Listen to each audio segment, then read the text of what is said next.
পালিয়ে গিয়ে বাবার অসম্মান করেছেন শেখ হাসিনা।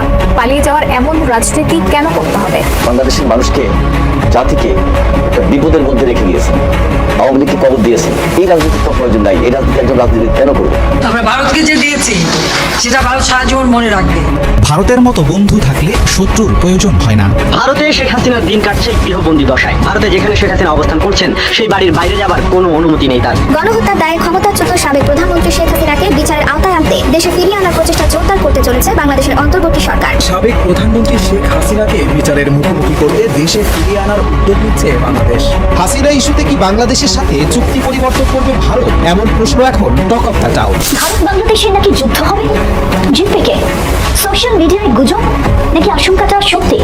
ভারত আমাদেরকে সাইর আনার মূল্য দেয় না। যদি মূল্যই দিত তাহলে যখন কিশোরী স্বর্ণা দাস, 13 বছরের কিশোরী স্বর্ণা দাসকে হত্যা নিয়ে সেটা বাংলাদেশ তোলপাড় হলো, আমরা রিয়াকশন দিলাম, সেই রিয়াকশনের মাইকা বাপ করে ভারত আরেকটা লাশ ফালাই দিল। বাংলাদেশ দখলের জন্য সেই 1947 সন থেকেই ভারতের একটা মাস্টার প্ল্যান রয়েছে, যেটিকে আপনি ব্লু প্রিন্ট বলতে।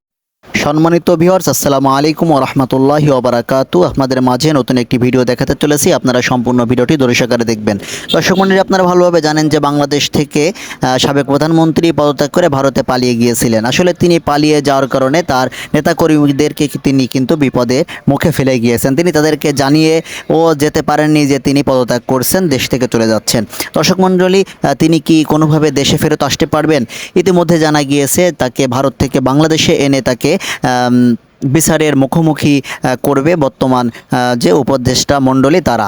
দর্শক মণ্ডলী, বেশি কথা বলবো না, মূল ভিডিও চলে যাব যে বর্তমানে শেখ হাসিনার কী পরিস্থিতি। আসলে ভারতের সঙ্গে আমাদের বাংলাদেশের কিন্তু আমরা জানি যে একটা গুড সম্পর্ক, ভালো সম্পর্ক, কিন্তু না, এই বিষয় নিয়ে অনেক গুরুত্বপূর্ণ আলোচনা রয়েছে যে ভারতের সঙ্গে বাংলাদেশের বর্তমান কি সম্পর্ক, কেমন, সামনে কি হতে যাচ্ছে।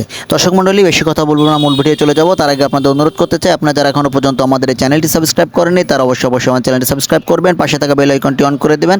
যারা ফেসবুক পেজ থেকে দেখছেন পেজটি ফলো করে দেবেন, লাইক কমেন্টস শেয়ার করবেন এবং ভিডিওটি বেশি বেশি করে শেয়ার করবেন। দর্শক, তাহলে চলেন সম্পূর্ণ ভিডিওটি ধৈর্য সহকারে দেখে আসি। দায়ে ক্ষমতাচ্যুত সাবেক প্রধানমন্ত্রী শেখ হাসিনাকে বিচারের আওতায় আনতে দেশে ফিরিয়ে আনার প্রচেষ্টা জোরদার করতে চলেছে বাংলাদেশের অন্তর্বর্তী সরকার। গণ অভ্যুত্থানের পর গত 5 আগস্ট ঢাকা থেকে পালিয়ে ভারতে আশ্রয় নিয়েছেন শেখ হাসিনা। ডক্টর মোহাম্মদ ইউনূসের নেতৃত্বাধীন অন্তর্বর্তী সরকার ভারতের সঙ্গে প্রত্যর্পণ চুক্তির মাধ্যমে হাসিনাকে ফিরিয়ে আনার পরিকল্পনা করছে বলে নিশ্চিত করেছে সংশ্লিষ্টরা। ইতিমধ্যে প্রস্তুতি শুরু হয়েছে বলে জানিয়েছেন তারা। এ প্রসঙ্গে বাংলাদেশের আন্তর্জাতিক অপরাধ ট্রাইব্যুনালের নবনিযুক্ত প্রধান প্রসিকিউটর মোহাম্মদ তাজুল ইসলাম বলেছেন, হাসিনার বিরুদ্ধে গ্রেফতারি পরোয়ানা জারির জন্য ঢাকার আইসিটিতে আবেদন করা হয়েছে। ঢাকার আইসিটি প্রাঙ্গণে সাংবাদিক সম্মেলনে তাজুল ইসলামকে উদ্ধৃত করে ভারতীয় সংবাদ সংস্থা পিটিআই জানিয়েছে, কাজ শুরু করার সঙ্গে সঙ্গে তারা আন্তর্জাতিক অপরাধ ট্রাইব্যুনালের কাছে একটি আবেদন করবে যাতে গণহত্যা ও মানবতা বিরোধী অপরাধের মামলায় শেখ হাসিনা সহ পলাতক আসামিদের বিরুদ্ধে গ্রেফতারি পরোয়ানা জারি করা হয়। তিনি আরো বলেন, অভিযুক্ত ব্যক্তিদের বিরুদ্ধে তথ্য, নথি ও প্রমাণগুলো সারা দেশ থেকে সংগ্রহ করতে হবে এবং সেগুলোকে সংকলন, পরীক্ষা ও ট্রাইব্যুনালের সামনে সঠিকভাবে উপস্থাপন করতে হবে, যা অত্যন্ত চ্যালেঞ্জিং এবং বিশাল কাজ। এছাড়া অন্তর্বর্তী সরকারের স্বাস্থ্য উপদেষ্টা নূরজাহান বেগমের মতে, হাসিনার নেতৃত্বাধীন সরকারের বিরুদ্ধে বিক্ষোভের ফলে 1000-এরও বেশি লোক মারা গেছেন এবং শতাধিক আহত হয়েছেন। এদিকে শিক্ষার্থীদের নেতৃত্বে গণ আন্দোলনের সময় 15 জুলাই থেকে 5 আগস্টের মধ্যে ঘটে যাওয়া গণহত্যা ও মানবতার বিরুদ্ধে অপরাধের অভিযোগে হাসিনা এবং আরো 9 জনের বিরুদ্ধে তদন্ত শুরু করে আন্তর্জাতিক অপরাধ ট্রাইব্যুনাল। এর আগে অন্তর্বর্তী সরকারের পররাষ্ট্র বিষয়ক উপদেষ্টা মোহাম্মদ তৌহিদ হোসেন বলেছিলেন, ক্ষমতাচ্যুত প্রধানমন্ত্রী শেখ হাসিনাকে বিচারের মুখোমুখি করতে দেশে ফেরানোর জন্য অন্তর্বর্তী সরকার যা করা দরকার তাই করবে। তবে শেখ হাসিনাকে ভারত থেকে ফেরানোটা সহজ হবে না বলে মনে করছেন আন্তর্জাতিক বিশেষজ্ঞরা। বলছেন, ভারতে আশ্রয় থাকবেন তিনি। আমরা ভারতকে যে দিয়েছি সেটা ভারত সারা জীবন মনে রাখবে। ভারতের মতো বন্ধু থাকলে শত্রুর প্রয়োজন হয় না। সাম্প্রতিক সময়ে জোরালো হয়ে উঠছে জনসাধারণের মাঝে প্রচলিত এই ধারণা। গত 1.5 দশক ধরে স্বৈরাচারী নেত্রী শেখ হাসিনার ক্ষমতায় থাকার পেছনে ছিল নয়াদিল্লির একচেটিয়া সমর্থন। অভ্যন্তরীণ কোন্দল আর সংঘাত সহিংসতায় বিপর্যস্ত 7 সিস্টার্সের বিভিন্ন রাজ্য সহ ভারতের নানা অংশ নিজের ঘর সামলাতে ব্যর্থতার পরিচয় দিলেও বাংলাদেশ, মিয়ানমার, নেপাল, শ্রীলঙ্কার মতো পড়শি রাষ্ট্রের রাজনীতি নিয়ে রয়েছে দিল্লির অতি আগ্রহ। অন্য দেশের সরকারে প্রভাব বিস্তার করতে পারলে কি লাভ ভারতের?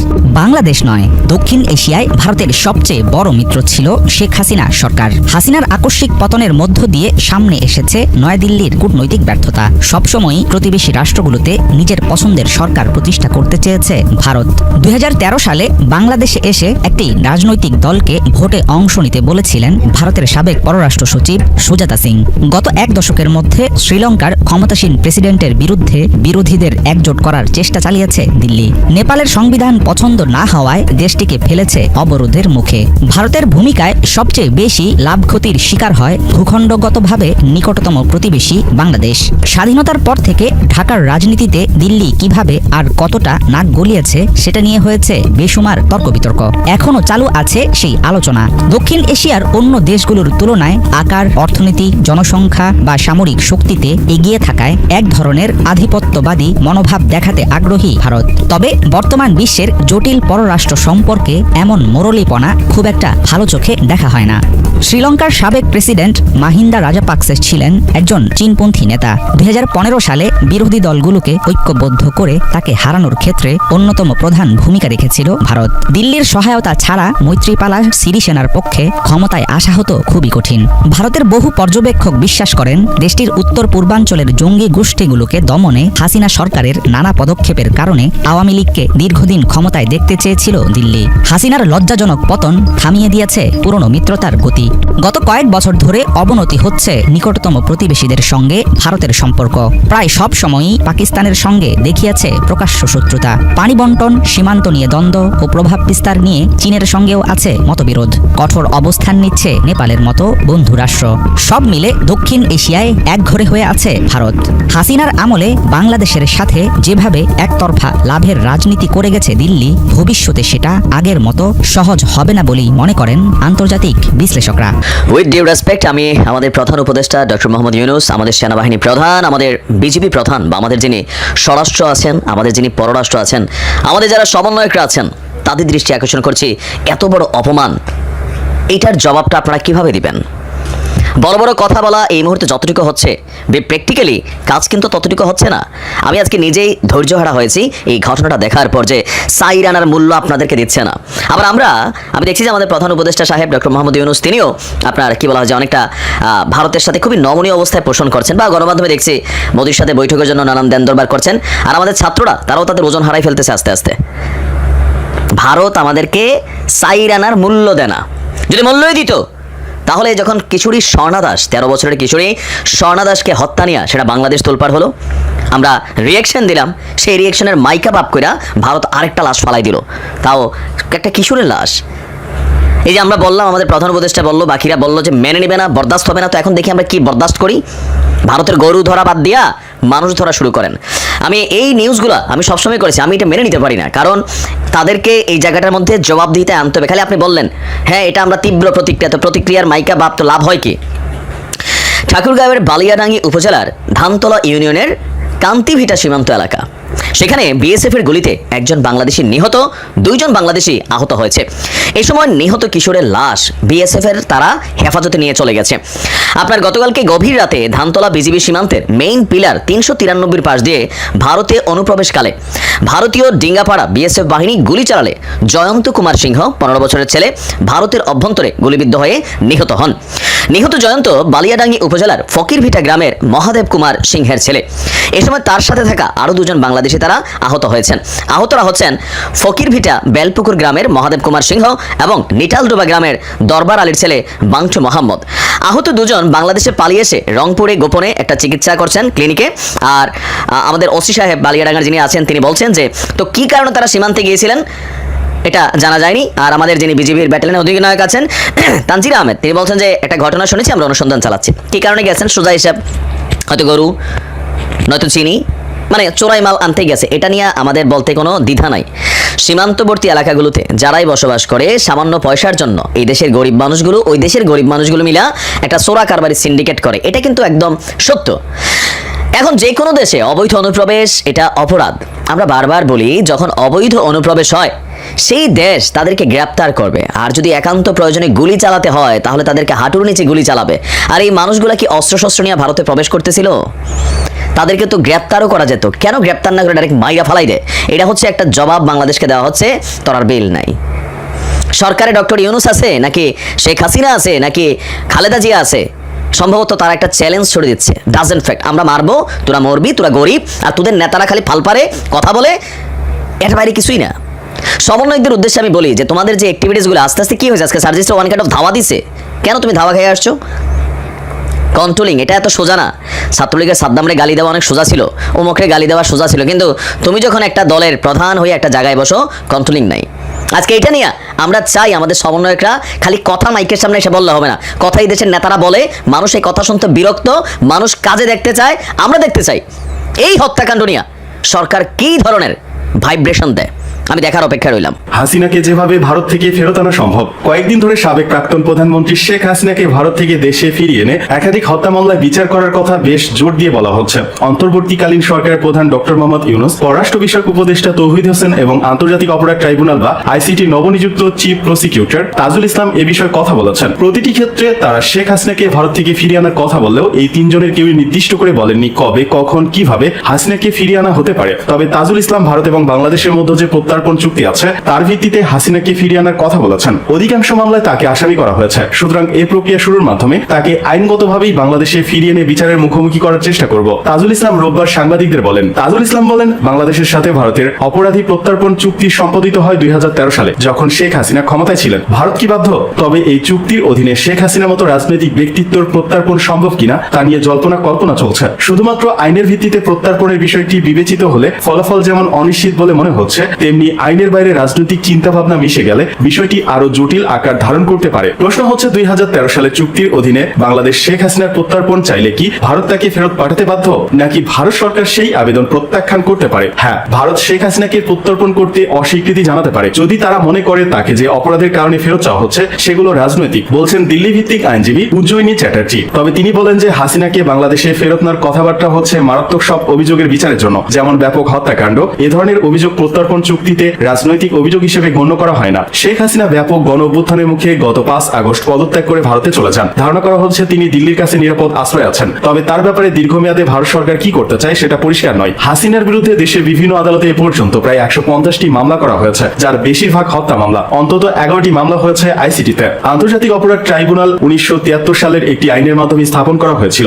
এই ট্রাইব্যুনাল স্থাপনের উদ্দেশ্য ছিল 1971 সালে বাংলাদেশের মুক্তিযুদ্ধের সময় সংঘটিত যুদ্ধ অপরাধ এবং মানবতা বিরোধী অপরাধ বিচার করা। বাংলাদেশ সরকার 2010 সালের 25 মার্চ 3 জন বিচারক, 7 জন তদন্তকারী এবং 21 জন প্রসিকিউটর নিয়ে ট্রাইব্যুনাল গঠন করে। আইসিটির নতুন চিফ প্রসিকিউটর তাজুল ইসলাম ইসলামপন্থী রাজনৈতিক দল আমার বাংলাদেশ বা এবি পার্টির একজন সিনিয়র নেতা। এবি পার্টি মূলত জামায়াত ইসলামের দলের কয়েকজন সাবেক নেতার তৈরি। ট্রাইব্যুনালে 1971 এর মুক্তিযুদ্ধের সময় সংঘটিত মানবতা বিরোধী অপরাধে অভিযুক্ত জামায়াত ইসলামের নেতাদের বিচারের সময় তাজুল ইসলাম অভিযুক্তদের পক্ষে কৌশলী হিসেবে কাজ করেন। প্রত্যর্পণের প্রক্রিয়া কি? প্রত্যর্পণ চুক্তির প্রক্রিয়া সম্পর্কে চ্যাটার্জি বলেন, সাধারণত যে দেশ একজন আসামিকে ফেরত চাইছে তারা প্রথমে ভারতের পররাষ্ট্র মন্ত্রণালয়ের অনুরোধ পাঠায়। মন্ত্রণালয় এই বিষয়ে মূল কর্তৃপক্ষ হিসেবে কাজ করবে। তবে একজন প্রথম শ্রেণীর ম্যাজিস্ট্রেটকেও বিষয়টি খতিয়ে দেখার জন্য নিয়োগ করা হতে পারে। তারা বিষয়টি নিয়ে অনুসন্ধান করবে এবং দেখবে কোনো প্রাথমিক প্রমাণ পাওয়া যায় কিনা। তিনি বলেন, পররাষ্ট্র মন্ত্রণালয় প্রত্যর্পণ করা বা না করার বিষয়ে তাদের সিদ্ধান্ত নেবে কয়েকটি জিনিস বিবেচনা করে, যেমন ম্যাজিস্ট্রেটের তদন্তের ফলাফল, কেন্দ্রীয় সরকারের অনুসন্ধানের ফলাফল, অভিযুক্ত ব্যক্তির পক্ষ থেকে লিখিত বক্তব্য, বলেন উজ্জয়িনী চ্যাটার্জি। রাষ্ট্রপতি দুবাই কানেকশন ও মালয়েশিয়া সেকেন্ড হোম নিয়ে কৌতূহল। সম্প্রতি রাষ্ট্রপতি মোহাম্মদ শাহাবুদ্দিনের মালয়েশিয়া সেকেন্ড হোম দুবাইতে পার্টনারশিপ ব্যবসা এবং সংযুক্ত আরব আমিরাতে রেসিডেন্সি থাকার খবরে নড়ে চড়ে বসেছে অন্তর্বর্তীকালীন সরকার। সামাজিক যোগাযোগ মাধ্যমে এ নিয়ে রীতিমতো তোলপাড় চলছে। বিশেষ করে প্রেসিডেন্টের দুবাই কানেকশন নিয়ে দেখা দিয়েছে নানা কৌতূহল। মানব জমিনের বরাতে জানা গেছে গত মার্চে সর্বশেষ দুবাই সফর করেন রাষ্ট্রপতি মোহাম্মদ শাহাবুদ্দিন। সে সময় দুই রাষ্ট্রের যথাযথ প্রটোকলে তিনি পরিবার পরিজন নিয়ে সেখানে 2 রাত কাটান। পরিভ্রমণ করেন সংযুক্ত আরব আমিরাতের আকাশচুম্বী ভবন বুর্জ আল খলিফা। তার সম্মানে ছিল রিভার ক্রুজ বা গালা ডিনারের আয়োজন, যেখানে আরব আমিরাতে বড় বিনিয়োগকারী প্রেসিডেন্ট পুত্র আরশাদ আদনান রনি অংশ নেন। দায়িত্বশীল কূটনৈতিক সূত্র মতে, বিদেশে রাষ্ট্রপতি সহায় সম্পত্তি থাকার তথ্যের প্রাথমিক সত্যতা নিশ্চিত হওয়ার পর সরকারের একাধিক সংস্থা বিস্তৃত তদন্ত শুরু করেছে। বিষয়টি নিয়ে কথা বলেছেন অন্তর্বর্তী সরকারের পররাষ্ট্র উপদেষ্টা মোহাম্মদ তৌহিদ হোসেন। পররাষ্ট্র মন্ত্রণালয় বরং সরকারের অন্য অর্গান এ নিয়ে কাজ করছে জানিয়ে উপদেষ্টা বলেন, বিষয়টি খুবই সংবেদনশীল, সরকারের যথাযথ কর্তৃপক্ষ এটা দেখছে। এছাড়া কোনো এক পর্যায়ে হয়তো পররাষ্ট্র মন্ত্রণালয়কে যুক্ত করা হবে। বিষয়টির আইনগত অনেক দিক আছে, প্রেসিডেন্টের নিজের ব্যাপার আছে। সার্বিক বিবেচনায় এ নিয়ে পররাষ্ট্র মন্ত্রণালয় নিজে থেকে নড়াচড়া করতে চায় না। এটা পররাষ্ট্র মন্ত্রণালয়ের জুরিসডিকশনের মধ্যে পড়ে না। তবে সংযুক্ত আরব আমিরাতের দায়িত্বশীল কূটনৈতিক সূত্রগুলো জানিয়েছে, রাষ্ট্রপতির একমাত্র ছেলে রনির দুবাইতে ব্যবসা রয়েছে। সেটা সূত্র ধরেই দুবাইয়ের একটি কোম্পানিতে রাষ্ট্রপতির বিনিয়োগ এবং আমিরাতে রেসিডেন্সি বা বসবাসের অনুমতি পেয়েছেন তিনি। গত মার্চে রাষ্ট্রপতি চিকিৎসার জন্য লন্ডনে যাওয়ার পথে 3 দিন ছেলের সঙ্গে দুবাইতে কাটান। প্রেসিডেন্ট 3 দিন দুবাইতে থাকলেও এ নিয়ে দেশি বিদেশি মিডিয়ায় কোনো খবর প্রচার হয়নি। তবে রাষ্ট্রীয় বার্তা সংস্থা বাসাস প্রেসিডেন্টের যাত্রা এবং লন্ডনে পৌঁছার খবর প্রচার করেছিল। কূটনৈতিক সূত্র এটা নিশ্চিত করেছে যে প্রেসিডেন্ট তার সহধর্মিণী এবং ছেলে আসাদ আদনান রনি সফরের পুরো সময় পামজুমেরা এলাকার একটি অভিজাত হোটেলে ছিলেন। ভিভিআইপি ওই সফরে যথাযথ প্রোটোকল পান প্রেসিডেন্ট। আমিরাতে নিযুক্ত বাংলাদেশের রাষ্ট্রদূত, দুবাই নিযুক্ত কনসাল জেনারেল এবং রাষ্ট্রপতি নিরাপত্তায় থাকা দুই দেশের প্রোটোকল ও সিকিউরিটি টিম রাষ্ট্রপতি ও তার সহধর্মিণী রেবেকা সুলতানা ছেলে আসাদ আদনান রনির প্রোটোকলে নিয়োজিত ছিলেন। প্রেসিডেন্ট একটি কোম্পানি পার্টনার হিসেবে রেসিডেন্ট কার্ড পেয়েছেন জানিয়ে আমিরাতের বাংলাদেশ দূতাবাসের একটি সূত্র জানায়, বিনিয়োগ থাকলে যে কেউ আমিরাতের রেসিডেন্টশিপ পেতে পারেন। এজন্য প্রত্যেক পার্টনারকে নির্ধারিত ফি পরিশোধ করে আবেদন করতে হয়। রাষ্ট্রপতির ছেলে ব্যবসা বিষয়টি জানলেও তার নিজের ব্যবসা, বিনিয়োগ এবং রেসিডেন্সির তথ্য সাম্প্রতিক সময়ে জেনেছেন বলে দাবি করেন। এদিকে মালয়েশিয়ার রাষ্ট্রপতি সেকেন্ড হোম থাকার বিষয়ে কুয়ালালামপুরস্থ বাংলাদেশ হাই কমিশনের কাছেও কোনো তথ্য নেই বলে দাবি করেন দেশটিতে নিযুক্ত বাংলাদেশের হাই কমিশনার শামীম আহসান। একটি সূত্র বলছে, এসব কাজ যারা করেন তারা সাধারণত নিজের বিশ্বস্ত লোক দিয়ে করে থাকেন। স্পর্শকাতরতা বিবেচনায় একান্ত জরুরি কোনো বিষয় ছাড়া তারা দূতাবাসের সঙ্গে যোগাযোগ এড়িয়ে চলেন। তবে ব্যতিক্রমও আছে। বাংলাদেশ দখলের জন্য সেই 1947 সন থেকেই ভারতের একটা মাস্টার প্ল্যান রয়েছে, যেটিকে আপনি ব্লু প্রিন্ট বলতে পারেন। তো এই যে ব্লু প্রিন্ট, সেই ব্লু প্রিন্টই হলো নেহরু ডক্ট্রিন। সেই নেহরু ডক্ট্রিনটা কি সেটা আমি বলবো, কিন্তু তার আগে বলে নেই যে কেন সেই বাংলাদেশকে 1947 সনে পাকিস্তান নিয়েছিল আর ভারত সেটা মেনে নিয়েছিল। দ্বিতীয়ত, ভারতের সমস্যা কি বাংলাদেশ একটা স্বাধীন থাকলে। এখানে বলে নিই যে বাংলাদেশের যে সংখ্যাগরিষ্ঠ মুসলমান সম্প্রদায় এবং এর সঙ্গে ভারতের আরো তার চেয়ে বেশি, অর্থাৎ বাংলাদেশের যে পরিমাণ মুসলিম রয়েছে তার চেয়ে বেশি রয়েছে ভারতের মুসলিম। সেক্ষেত্রে এই বাংলাদেশের মুসলিম ধরেন 18 কোটির জায়গায় ধরেন 15 কোটি, ভারতে আছে 25 কোটি, 40 কোটি, পাকিস্তানে আছে আরো 20 কোটি। তো যদি তাই হয় তাহলে আপনি গিয়ে দেখুন যে যদি একটা ইউনাইটেড ভারত আপনি চিন্তা করেন মুঘল জমানার মতো করে, তাহলে হিন্দু জনগোষ্ঠীর চাইতে আলটিমেটলি মুসলিমরা এখনই সংখ্যাগরিষ্ঠ অবস্থায় আছে। ভারতে কিন্তু 137 কোটি মানুষ বলা হয়, কিন্তু এর মধ্যে অনেক প্রায় 12,000-এর মতো ভাষা আছে। প্রায় 10,000-এর মতো এখানে ছোট বড় বিভিন্ন ধর্ম রয়েছে। এমনও ভাষা আছে 2 জন লোক কথা বলে, only 2 people কথা বলে। এমনও ধর্ম আছে 2-3 জন লোক সেই ধর্মের অনুসারী। অর্থাৎ প্রায় 12,000-এর মতো ভাষা এবং প্রায় সম পর্যায়ে 12,000-এর মতো ধর্ম আছে। তো হিন্দুরা এখন সেখানে সংখ্যাগরিষ্ঠ, কিন্তু 137 কোটির মধ্যে এমন হিন্দু নেই যে আপনি যদি করেন ওখানে আবার হিন্দুদের মধ্যে উগ্র হিন্দু আছে, হিন্দুদের মধ্যে ব্রাহ্মণ আছে, শিখ আছে। তো সব মিলিয়ে যদি পার্থক্য করেন তাহলে মুসলমানদের যে ইউনিফাইড যে তাদের যে সংখ্যা, এই সংখ্যার সঙ্গে এখনো সর্বভারতীয় রাজনীতিতে হিন্দুরা সেই পর্যায়ে নেই। অর্থাৎ পাকিস্তান এবং ভারতের যে টোটাল সংখ্যাগরিষ্ঠ মুসলিম এবং বাংলাদেশের মুসলিম, এগুলো সব একত্রে করলে মুসলমানরা হয়ে যায় সংখ্যাগরিষ্ঠ। এবং দিল্লির সিংহাসন সেই মুঘলদের মতো করে, সুলতানি জামানদের মতো করে মুসলমানদের হাতে চলে যাবে। তো এই জিনিসগুলো যখন স্বাধীন ভারতে যখন এই বিষয়গুলো নিয়ে আলোচনা হয়েছে এবং একেবারে শেষ দিকে যখন ইংরেজরা খুব দ্রুত তাড়াহুড়া করেছে, মুসলমানরা কিন্তু প্রথম থেকে চেয়েছিল যে একটা কম্বাইন্ড ভারতবর্ষ থাকুক। কিন্তু সর্দার বল্লভভাই প্যাটেল থেকে শুরু করে উগ্রপন্থী যারা হিন্দু ছিলেন তারা এই ভারত বিভাগটিকে একেবারে অনিবার্য করে তোলে, যাই হোক। তো সেই সময়টিতে তাড়াহুড়ো করে যে ম্যাপ তৈরি করা হয়, সেই ম্যাপের মধ্যে এখানে নেহেরুর একটা চক্রান্ত ছিল। যেভাবে আমাদের এই ভূখণ্ডটি লাহোর প্রস্তাব অনুযায়ী হওয়ার কথা ছিল সেইভাবে না হয়, অর্থাৎ আসামের সেই করিমগঞ্জ থেকে শুরু করে পশ্চিমবঙ্গের মেদিনীপুর জেলা, এগুলো আমাদের মধ্যে থাকার কথা ছিল। এরপরে শিলিগুড়ি আমাদের মধ্যে থাকার কথা ছিল। এই সব মিলিয়ে যেভাবে ম্যাপ করা হয়েছিল, এটা পণ্ডিত জওহরলাল নেহেরু ওই সময়টিতে ইংরেজদের সঙ্গে তার খুব মরম সম্পর্ক ছিল, তিনি কৌশলে এটা করে নিয়েছিলেন আজকের এই ভূখণ্ডটি। আর অন্যদিকে যেটা হলো যে মোহাম্মদ আলী জিন্নাহ ওই সময়টাতে পাকিস্তান নিয়ে এত ব্যস্ত যে এই বাংলা নিয়ে আসলে তার কোনো মাথা ব্যথা ছিল না। তো তার ফলে কি হলো, এই যে আজকের যে একটা ভৌগোলিক অবস্থান তৈরি হয়েছে, এটা বাংলাদেশের জন্য একটা চিকেন নেক হয়ে গেছে ফেনী নদীর এখানে। অর্থাৎ এটুকে যদি ভারত বিচ্ছিন্ন করে দিতে পারে তাহলে পুরো চট্টগ্রাম, কক্সবাজার, ফেনী এই এলাকাটা ভারতের হয়ে যায়। ছোট্ট একটু জায়গা, এটাকে বলা হয় বাংলাদেশের চিকেন নেক। আবার বাংলাদেশ যদি রাজনৈতিকভাবে ক্ষমতা সম্পন্ন হয় তাহলে ভারতের যে চিকেন নেকটা রয়েছে সেই চিকেন নেকটা যদি বাংলাদেশ দখল করে ফেলে চীনের সহযোগিতা নিয়ে, তাহলে এই যে 7 সিস্টার সিস্টারটা, ভারতের যে 7টি রাজ্য, এটি স্বাধীন হয় অথবা তারা বাংলাদেশের অধীন হয়ে যায়। এবং বাংলাদেশের অধীন হওয়ার অনেকগুলো কারণ রয়েছে। এর কারণ হলো পাল আমলে প্রায় 400 বছর, সেন আমলেও প্রায় 100 বছর, 120 বছরের মতো। তারপরে আলিবর্দী খান, সিরাজউদ্দৌলা, মুর্শিদ কুলি খান এই সময়টাতে বাংলা, বিহার, উড়িষ্যা কেন্দ্রিক যে একটা রাজত্ব গড়ে উঠেছিল, এটাও প্রায় 100-150 বছরের মতো ছিল। তো সব মিলিয়ে আমাদের যে ঐতিহাসিক যে রাজনৈতিক পটভূমি, সেই পটভূমিতে এই বাংলা, বিহার, উড়িষ্যা, এই যে বৃহত্তর বাংলা মানে পশ্চিমবঙ্গ সহ এই পুরো এলাকার নেতৃত্বটি বাংলার হাতে ছিল। এবং এখানকার যারা শাসক হাজার হাজার বছর ধরে তারা এই বাংলা শাসন করেছেন। এবং ইংরেজ আমলেও এটা প্রাধান্য ছিল, অর্থাৎ ইংরেজে দুটো প্রেসিডেন্সি ছিল, একটা হলো বেঙ্গল প্রেসিডেন্সি আর একটা হলো মাদ্রাস প্রেসিডেন্সি। অর্থাৎ দক্ষিণ ভারতকে তারা মাদ্রাস প্রেসিডেন্সির অধীনে শাসন করত, আর উত্তর ভারত এবং এই বাংলায় তারা বেঙ্গল প্রেসিডেন্সির অধীনে শাসন করত। এবং সেই বাংলা প্রেসিডেন্সির অধীনেই কিন্তু এই আসাম, 7 সিস্টার, বাংলা এবং মায়ানমার, আপনি দেখবেন যে বার্মা অয়েল কোম্পানি, এই রেলওয়ে, যা কিছু আছে সব কিন্তু বেঙ্গল প্রেসিডেন্সির আন্ডারে ছিল।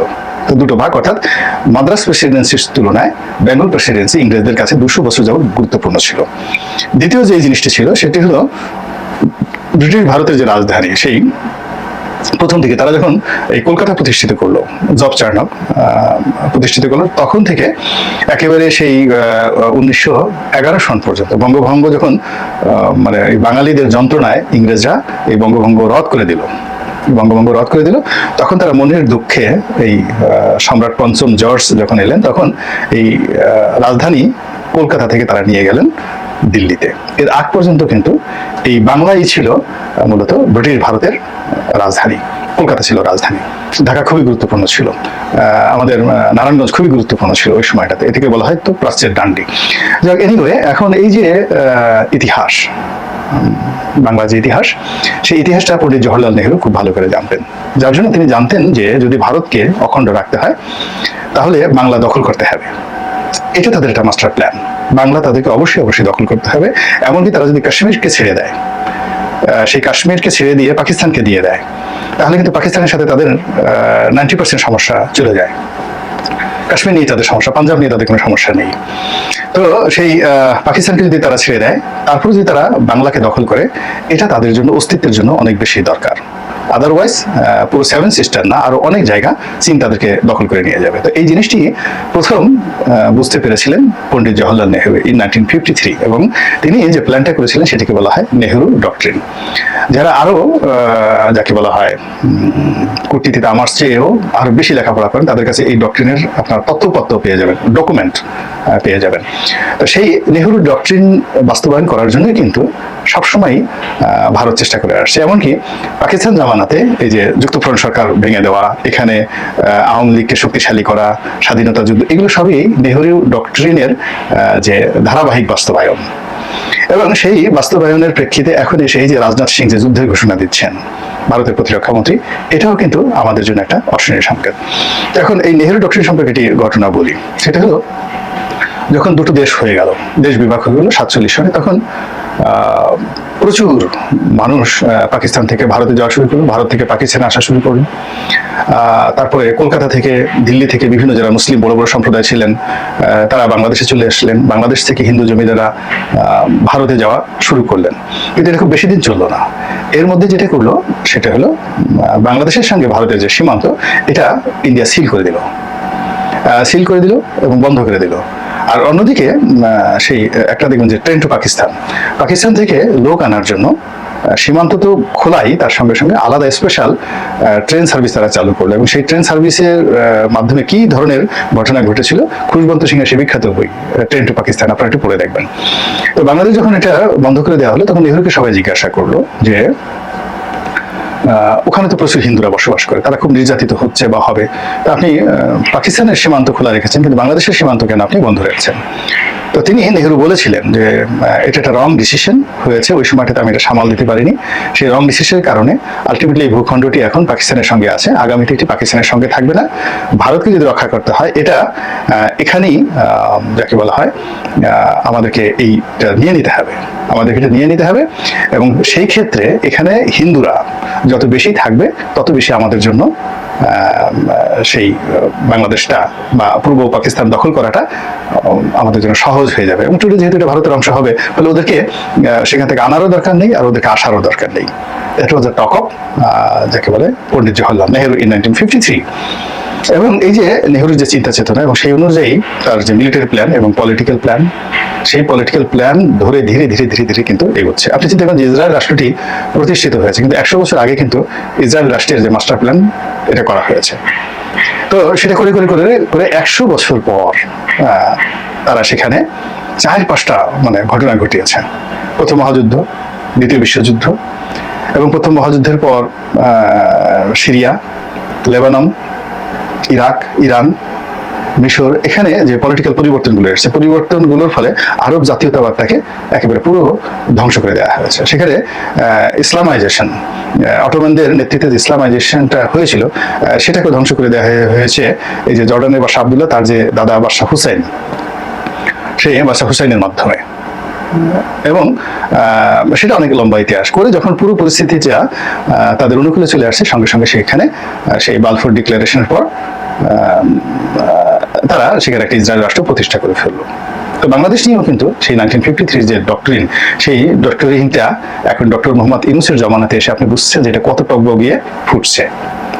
আমরা শেখ হাসিনার সময় একটা আতঙ্কের মধ্যে ছিলাম যে চোখ বুঝে আমাদেরকে যে কোনো সময় তারা নিয়ে নিতে পারে। আর এখন কি আতঙ্কের মধ্যে আছি, যারা এই ডক্টরিন সম্পর্কে জানেন এবং সম্প্রতি সীমান্তে যে ঘটনা ঘটছে, ভারতে যে প্রচারণা চালানো হচ্ছে এবং শেখ হাসিনাকে যেভাবে তারা আফোর্ড করছে, তাতে আপনার কি মনে হয় যে নেহেরু ডক্টরিন থেকে ইন্ডিয়া বের হয়ে আসছে, নাকি নেহেরু ডক্টরিন বাস্তবায়ন করার জন্য তারা মরণ কামড় দেওয়ার প্রস্তুতি নিয়েছে? সময় ধরে আপনারা সম্পূর্ণ ভিডিওটি ধৈর্য সহকারে দেখেছেন, সম্পূর্ণ ভিডিওটিকে দেখে সম্পূর্ণ বিষয়টুকু ভালোভাবে বুঝতে পেরেছেন।